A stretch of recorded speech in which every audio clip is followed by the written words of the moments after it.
were saying a while ago you've done some criminal work. Can you tell me a little about that? What sort of? Oh, I didn't do much, but I taught criminal law, criminal procedures and courses. I did some, I never did a criminal trial. I did, jury trial. I did, probable cause hearings, other cases. I had some really tough crimes. I had one up here that the prosecutor called me years ago. Said that he had a guy who was accused of rape, and the guy wanted a woman lawyer. And I do it as a favor to him. That's really awesome. Terrible case. Remember that case where I represented that guy? It was a fascinating case. It was really an interesting case. This guy was accused of raping a 12-year-old who was the daughter of the family he was living in Springfield. They lived on the other side of the tracks in Springfield. And the guy was from Green Forest. His family still had a little farm. But he was one of these rootless folks who wasn't going to make a living on the land, and he was kind of around. Ended up in Springfield looking another place over there. Of course, he claimed that he did all this stuff. He took a lie detector test. I had to take a polygraph, which he passed, which forever destroyed my faith in polygraphs. But what was sad about it was that the prosecutors had evidence, among which was his underwear. His what? His underwear, which was bloody. Sent it down to the crime lab for those efforts to reform the crime lab.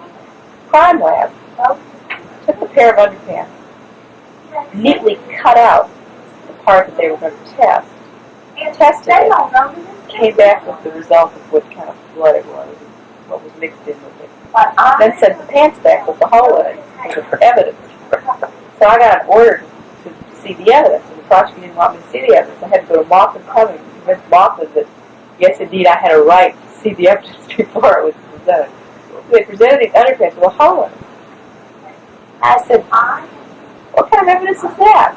You've got a pair of underpants with a hole in it.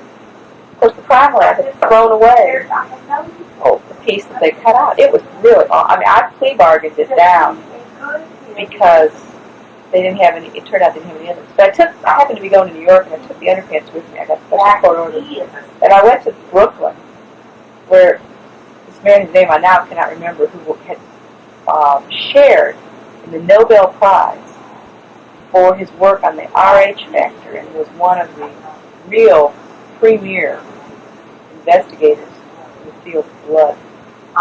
He had retired from Sloan Kettering or someplace up there. He still lived in the same house where his father had been born, and now he had a huge fence around it. He was sort of in this bombed-out section of Brooklyn. And he had taken a real interest in forensic work. And so he would analyze bloodstains if he got interested in a case. And so the story from the grapevine was if you could get him interested in the case, then, you had the foremost expert in the world willing to testify, assuming that it came out the way you wanted it to come out. So I wrote him and got an appointment to see him, and took a taxi over this section of Brooklyn I'd never heard of, never seen before. Got through the gates, got into his office, and he had a basement just absolutely packed with detective magazines and things like that.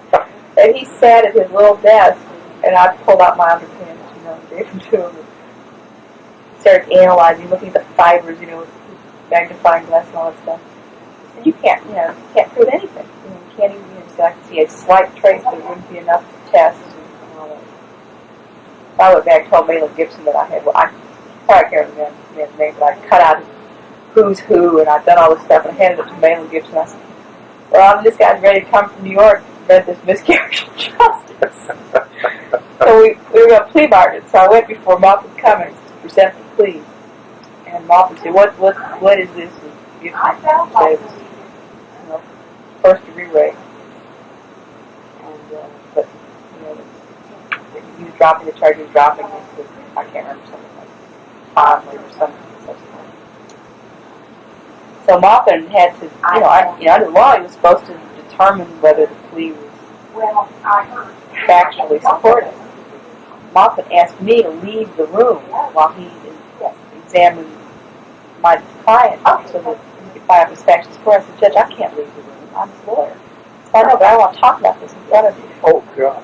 Really? Yeah. So that was Maupin. Had a lot of fun with Maupin. But anyway, I did some of that. How did it turn out? Oh, he plea bargained. We got him off with time served in the county jail. He'd been in the county jail about 2 months.